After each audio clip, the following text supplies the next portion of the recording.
So for today's featured match, it's back again for the Pioneer format. We have Izzet Phoenix versus Boros Skalds.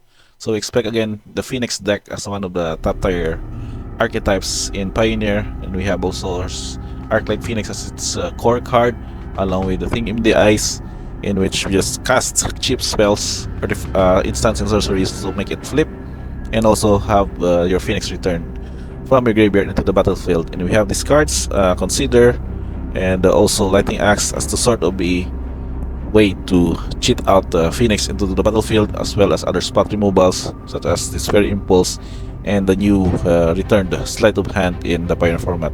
And we shall see here the first game having against the Boros Skalds deck, as the usual setup of this deck is of course prowess, ability, and then having exiled cards, benefit of that of PNLR's new version.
So a turn 3 P here would mean that the Boros Skulls will not be able to generate the free software tokens, in which can also trigger the Soulscar Mage prowess ability. With that, Izzet will try to also recover or find a way to deal with PNLR as early as possible.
So a temporal trespass is a way for the Izzet Phoenix to recover from preventing the board of that Boros and maybe find some answers in form of spot removals for Pia, and basically also killing off some of the Steep Spear and the other creatures that is developed. So we can see here, he's casting another thing in the ice and with an Izzet Charm, and having those triggers in that, drawing 2 cards and discarding 2 in search of any spot removals. And did he find anyone on that card? Maybe he just starting off with maybe a bounce or another spell. It would be him.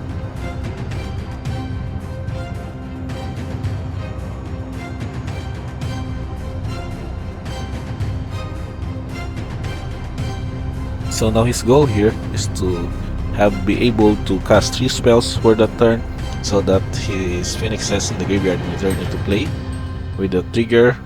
And I think he would be able to achieve this with the last spell maybe in hand.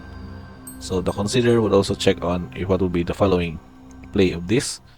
So picking up another one and then casting a Consider. So that basically goes with having these 3 Phoenix return into the battlefield. So an instant board presence now for the Izzet Phoenix deck.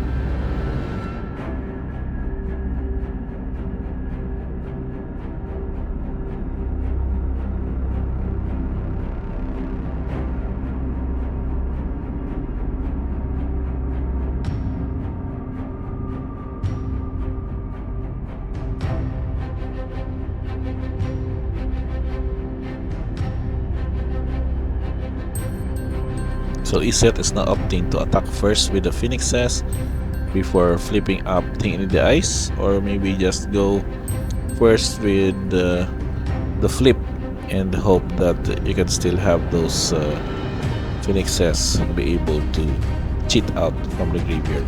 So we'll see what will be the next step for this scenario.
with fire on upkeep, which means that Boros can still scry for one and check on his next draw step, and he will try to figure out a way with the Izzet Phoenix only 2 defenders in the battlefield with these 2 creatures with prowess and a Flamekin in order to seal the deal with only 5 life from that of the Izzet. So we can see here what would be his next play on this. He may try to have some card draw effects with Rest Resolve or Reckless Impulse, or maybe cast another burn spell on the dome and maybe hope for that chain of damage that can be dealt afterwards. So what will be the play? I think he has a Monastery's Whisper on hand, and he just considered being able to deal enough damage before the Phoenix gets to him. And game 1 is now in favor of the Phoenix deck.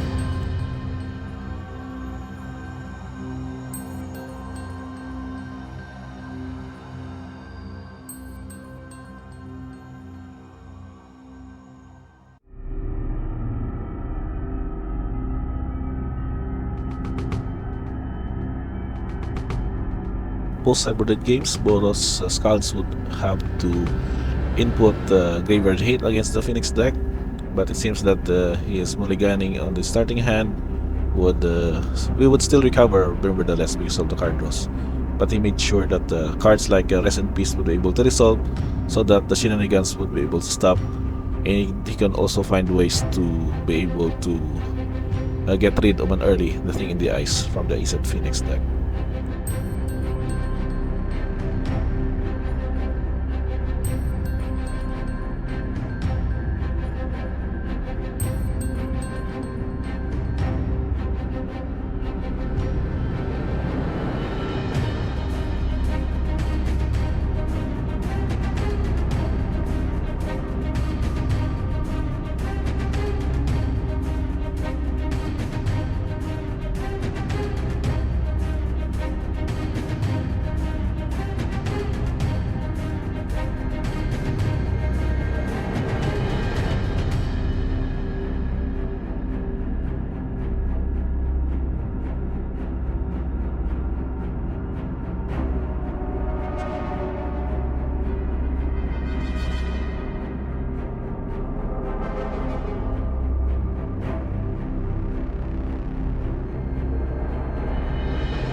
So even with the two showdown of the skulls, it seems that the Boros Skalds deck would not be able to establish a board to deal enough damage, and so a hard-casted Giganta would maybe pave way for a good threat that can deliver it. And it has been a good game 2, and we're now proceeding for the deciding game 3 match.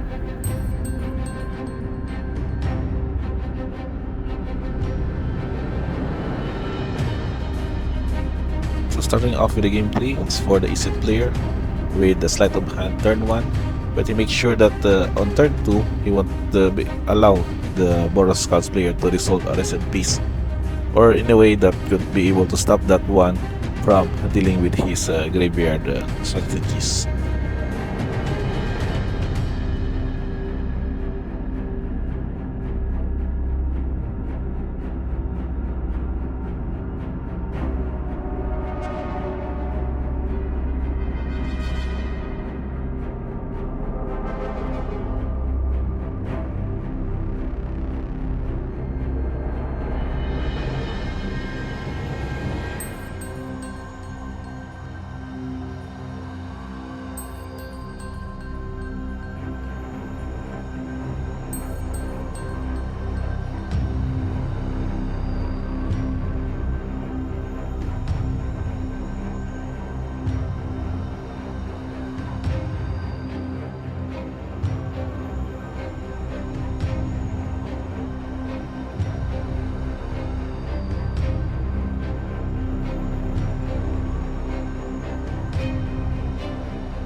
Boros has not yet found an answer to the Crackling Drake, and Izzet is now setting up for a huge air attack, basically depending on the number of cards, specifically on instant and sorceries cards in graveyards and on exile from that of the Izzet player, in which the power of the Crackling Drake is determined. So still going through the motions of spell removals and card draws to make sure that that would be enough for just one huge attack so that we're able to kill off the Boros player.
This time, Izzet is especially counting on the total number of cards that would be able to equalize the total amount of life on that of the Boros, and making sure that with the card draw or just one sorcery or instant, he will be able to deal enough of that damage along with the Phoenix in the air for just one attack, as you can see here with this play. Good game well played for the Izzet Phoenix deck, and she won the match 2 games to 1 against the Boros Skalds player.